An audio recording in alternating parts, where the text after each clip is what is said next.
Welcome to E6 TV. గుంటూరులో మాజీ మంత్రి అంబటి రాంబాబు కుటుంబాన్ని మంగళవారం నాడు వారి నివాసం వద్దకు పరామర్శించిన వైఎస్ఆర్సీపీ నేతలు మాజీ మంత్రి వెల్లంపల్లి శ్రీనివాసరావు, మాజీ ఎమ్మెల్యేలు మల్లాది విష్ణు, సింహాద్రి రమేష్. అంబటి రాంబాబు ఇల్లు కార్యాలయంపై దాడికి తెగబడిన టీడీపీ గూండాలు ఆ తర్వాత కొన్ని గంటల్లోనే అక్రమ కేసులో రాంబాబుని అరెస్టు చేసిన కూటమి ప్రభుత్వం. దాంతో ప్రస్తుతం జైల్లో ఉన్నారు రాంబాబు. అంబటి రాంబాబు కుటుంబాన్ని పరామర్శించి దాడి జరిగిన తీరుని తెలుసుకున్న వైఎస్ఆర్సీపీ నేతలు మాజీ మంత్రి వెల్లంపల్లి శ్రీనివాసరావు, మాజీ ఎమ్మెల్యేలు మల్లాది విష్ణు, సింహాద్రి రమేష్ పార్టీకి అండగా ఉంటుందని, అధైర్యపడొద్దని భరోసా కల్పించారు. ఈ సందర్భంగా మాజీ మంత్రి వెల్లంపల్లి శ్రీనివాసరావు మాట్లాడుతూ వైఎస్ఆర్ కాంగ్రెస్ పార్టీలో బలమైన గొంతుకగా ఉంటూ ప్రభుత్వాన్ని ఎప్పటికప్పుడు ప్రశ్నిస్తున్నందుకే అంబటి రాంబాబును లక్ష్యంగా చేసుకున్నారన్నారు. ఆయనను కంట్రోల్ చేయాలనే ఉద్దేశంతో ఈ కూటమి ప్రభుత్వం ఏర్పడినప్పటి నుండి అనేక రకాలుగా ఇబ్బందులకు గురి చేస్తుందన్నారు. రాంబాబుపై ఇప్పటి వరకు సుమారు 53 తప్పుడు కేసులు నమోదు చేయడం అత్యంత దుర్మార్గమన్నారు. కేవలం తిట్టారనే నెపంతో ఆయనపై నాన్ బెయిలబుల్ కేసులు పెట్టి రాజమండ్రి జైలుకు పంపారని, కానీ ఇల్లు తగలబెట్టి ఆస్తులు ధ్వంసం చేసిన వారిపై మాత్రం స్టేషన్ బెయిల్ ఇచ్చి రాజమర్యాదలు చేస్తున్నారన్నారు. దాడులు జరుగుతుంటే ఆపాల్సిన పోలీసులే దాడులు చేసే వారికి రక్షణ కల్పించడం రాష్ట్రంలో లా అండ్ ఆర్డర్ విఫలమైందనడానికి నిదర్శనమన్నారు.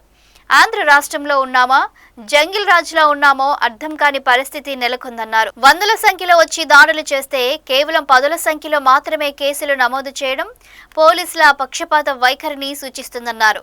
రాష్ట్రంలో ప్రస్తుతం ఆటవిక పరిపాలన కొనసాగుతుందన్నారు. ఎవరికీ స్వేచ్ఛ మరియు భద్రత లేని పరిస్థితి నెలకొందన్నారు. ప్రజలకు ఇచ్చిన దొంగ హామీలను అమలు చేయకుండా వాటిని ప్రశ్నిస్తున్న వారిపై కేసులు పెట్టడం సిగ్గుచేటు అని కూటమి ప్రభుత్వాన్ని విమర్శించారు.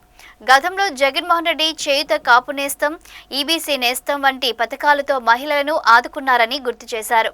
ప్రస్తుత కూటమి ప్రభుత్వం 18 ఏళ్లు దాటిన మహిళలకు నెలకు 1500 రూపాయలు ఇస్తామని చెప్పి 2 ఏళ్లు దాటినా అమలు చేయలేదన్నారు. మీరు ఎన్ని ఇబ్బందులు పెట్టినా, ఎన్ని తప్పుడు కేసులు నమోదు చేసినా అంబటి రాంబాబు కడిగిన ముత్యంలా బయటకు వస్తారన్నారు.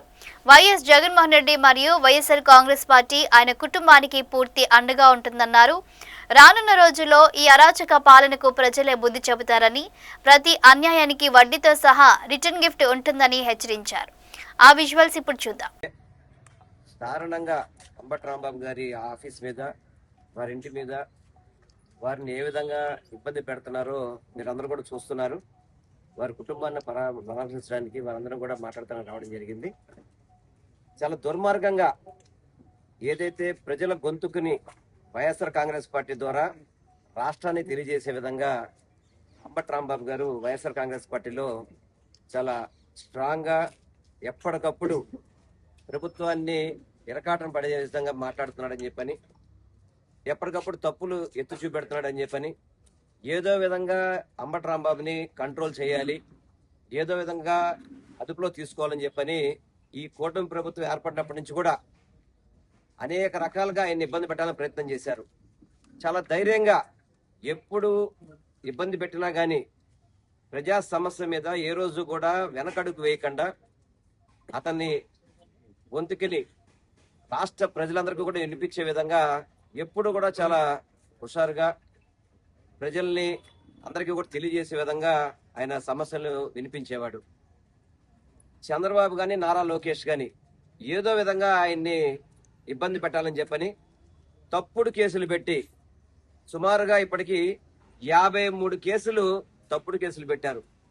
53 కేసులు తప్పుడు కేసులు పెట్టి ఏదో విధంగా ఆయన్ని జైల్లో ఉంచాలి, మానసికంగా ఆయన్ని ఒత్తిడి చేయాలి, వారి కుటుంబ సభ్యుల మీద అందరి మీద కూడా ఒత్తిడి చేయాలని చెప్పని ఏదైతే ఆయన్ని అదుపులో తీసుకునే ముందే ఆఫీస్ చూశారు కదా, మొత్తం కూడా ఆల్రెడీ విజువల్స్ అన్ని చూశారు. ఆఫీసులో సుమారు దాదాపు 50-60 మంది ప్రాణాలు అరచేతిలో పెట్టుకొని మనం అసలుకి ఆంధ్ర రాష్ట్రంలో ఉన్నామా, ఒక జంగిల్ రాజ్యంలో ఉన్నామా మన అర్థం కాని పరిస్థితి. ఆటవిక పరిపాలనలా కనబడుతుంది ఇక్కడంతా కూడా.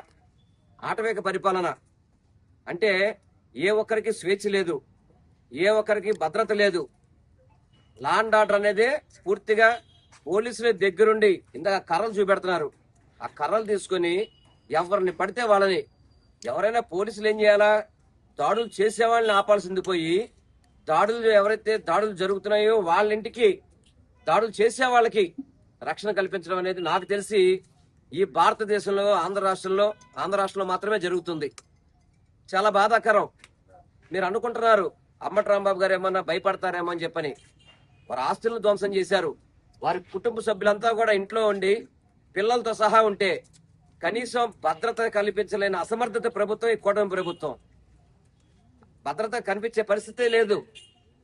ఇంట్లో దూకిపోవడం, మేడ మించి రావడం, అదేవిధంగా నిప్పు పెట్టడం, ఏందా ఈ సాంప్రదాయం ఎక్కడది అసలుకి? ఇది మనుషులు మీ మాట వినపోతే నిప్పులు పెట్టి కాల్ చేస్తారా? హత్య చేయడానికి ప్రయత్నం చేస్తారా? కుటుంబ సభ్యుల మీద ఏదో ఈ స్థానిక ఎమ్మెల్యే చెప్తుందామె ఎవరిని ఆడవాళ్ళని కించపరిచారని చెప్పని. కించపరిచారో లేదో ఎవరికి తెలియదు, కానీ నువ్వు ఇంట్లో ఆడవాళ్ళందరూ కూడా హత్యా ప్రయత్నం చేపావు కదమ్మా. నువ్వు మాత్రం టీవీలో తెగ మాట్లాడుతున్నావు, వార్నింగ్లు ఇస్తున్నావు. మేము వచ్చాము, మీ ఇంటికి వచ్చాము, మీ సంగతి చూస్తాము, మళ్ళీ వస్తామని చెప్పని.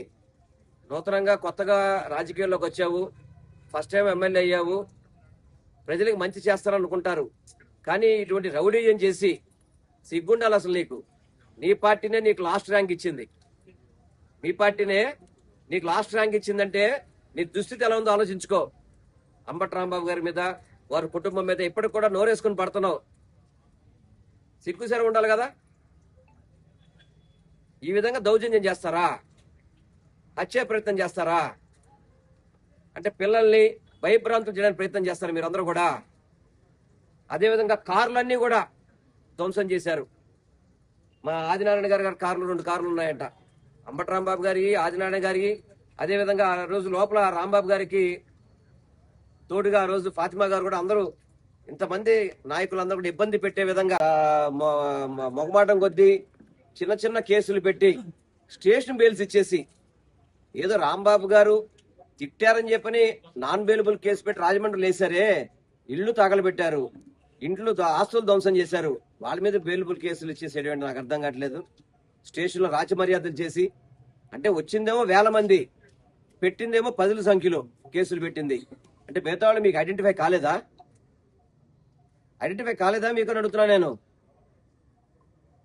ఇవన్నీ కూడా తప్పకుండా రేపు రానున్న రోజుల్లో మూల్యం చెల్లించుకోక తప్పదు. టెంపరీగా ఇప్పుడు ఇబ్బంది పడితే ఇబ్బంది పడచ్చు, అందరూ ఇబ్బంది తట్టుకునే ఉన్నాం. ఎప్పుడైతే మీరు వైఎస్ఆర్ కాంగ్రెస్ పార్టీ ఓడించిన కాడి నుంచి కూడా అన్నిటికీ సిద్ధమయ్యే మేము వైఎస్ఆర్ కాంగ్రెస్ పార్టీలో కొనసాగుతున్నాం. మేము అందరూ కూడా వెళ్ళిపోయే స్క్రాప్ అంతా కొంత వెళ్ళిపోయింది.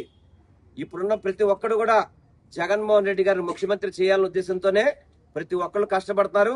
తప్పకుండా రానున్న రోజుల్లో 100కి 100 రూపాయలు దీన్ని వడ్డీతో సహా మీ అందరికీ కూడా రిటర్న్ గిఫ్ట్ అయితే గ్యారంటీ వస్తుంది. దాంట్లో ఎటువంటి డౌట్ లేదు. దాంట్లో ఇప్పటికైనా కానీ చంద్రబాబు నాయుడు, పవన్ కళ్యాణ్, అదే నారా లోకేష్, కూటమిలో ఉన్న వాళ్ళందరికీ నేను చెప్తున్నాను, మీకు ప్రజలు 5 సంవత్సరాలు పరిపాలన చేయమని చెప్పించారు. ప్రజలకి అనేక హామీలు ఇచ్చారు, దొంగ హామీలు. ఏ ఒక్క హామీని అమలు పరిచిన పరిస్థితి లేదు. మీరు ఈ విధంగా భయపెడితే మీరు హామీలు అడగరేమో అనుకుంటున్నారేమో. రోజుకి ఒక గొంతుకి ఇంకో 100 గొంతులు యాడ్ అయ్యి మాట్లాడతాం తప్ప ఎక్కడ కూడా మీరు ఇచ్చిన హామీలన్నీ కూడా అమలు చేసే వరకు కూడా. మీరు ఆడపిల్లల గురించి అంత గౌరవంగా చెప్తారే, ఆడబిడ్డని ఇదేం చేశారా మీరు ఇంతవరకు? గతంలో జగన్మోహన్ రెడ్డి గారు ఏం చెప్పారు? 45 ఏళ్ళ ప్రతి మహిళకి కూడా చేయూతని, కాపు నేస్తామని చెప్పని, ఈబీసీ నేస్తామని చెప్పని మహిళలను వాళ్ళ సొంతంగా ఎదిగే విధంగా చేశాడు జగన్మోహన్ రెడ్డి గారు. మీరు దానికేం చెప్పారు? 18 ఏళ్ళు దాటితే చాలు మీ అందరికి నెలకు 1500 ఇస్తా అని చెప్పని. ఇప్పటికి 2 ఏళ్ళు అయింది. ఎక్కడిచ్చారు మహిళలకి? మీరు మహిళలకు ఇచ్చారా? ఇదేనా మీరు మహిళలకు ఇచ్చే గౌరవం? ఇదేనా? హామీలు అడిగితే కేసులు పెడతారు, హామీలు నెరవేర్చలేదని చెప్తే దాడులు చేస్తారు, నిలదీస్తే మళ్ళీ హత్యాచారానికి ప్రయత్నం చేస్తున్నారు. తప్పకుండా ప్రజలందరూ గమనిస్తున్నారు. 100కి 100 రూపాయలు మీరు ఎంత ఇబ్బందులు పెట్టినా గానీ అంబటి రాంబాబు గారు కడిగిన ముచ్చేలాగా బయటకు వస్తారు. వారి కుటుంబానికి వైఎస్ జగన్మోహన్ రెడ్డి గారు, వైఎస్ఆర్ కాంగ్రెస్ పార్టీ పూర్తిగా అండగా ఉంటుంది. 100కి 100 రూపాయలు ఆయన కడిగిన ముచ్చేలాగా బయటకు వస్తారు. రేపు రానున్న రోజుల్లో ప్రబంధనలు సృష్టిస్తారని చెప్పి కూడా మీ ద్వారా తెలియపరుస్తారు. మరిన్ని అప్డేట్స్ కోసం చూస్తూనే ఉండండి E6 టీవీ.